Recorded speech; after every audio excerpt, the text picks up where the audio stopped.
Ask you about one of the things since I've got you here. And I have to tell you, since I represent the state of Missouri that has been absolutely devastated by the opioid crisis. And I know you all know a lot about that because speaking of money, McKinsey has made an unbelievable amount of money off of the opioid crisis.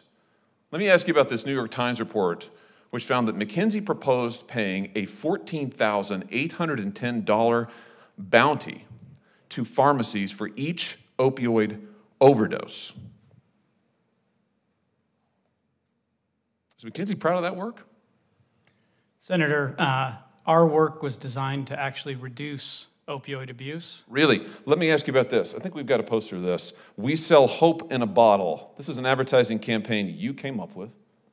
We sell hope in a bottle. That's for opioids. Hope in a bottle. You help Purdue Pharma market them to children.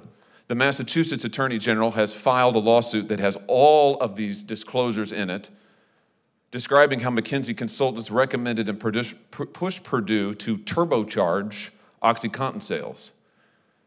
McKinsey urged the Sacklers, owners of Purdue, to make a clear go, no-go decision to turbocharge the sales engine.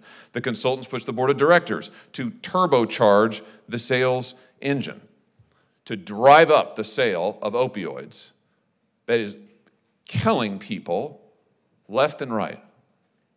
Is McKinsey proud of that work?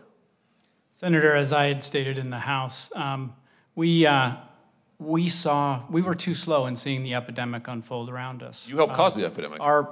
No, Senator.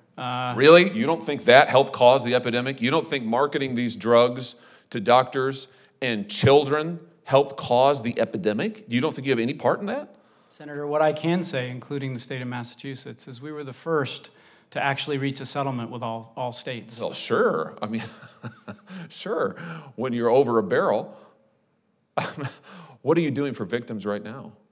Senator, we've reached agreement with the states and municipalities. Have you set up a compensation fund? You sharing some of your profits with them? Senator, the settlement details are public. No, I'm asking you. I mean, have you set up a compensation fund? Share some of your prodigious profits with the victims Senator, whose lives you helped destroy. Our substantial settlements go to exactly that cause. You know, I've sat here and I've listened to your responses to my colleagues, and it's the same old thing over and over. You don't want to be accountable for anything that you do. But I tell you what, this is unforgettable and frankly unforgivable. And your work right now, taking money from this government as you help the Chinese Communist Party, is absolutely unforgivable, and I will not rest until it is illegal. Thank you, Mr. Chairman.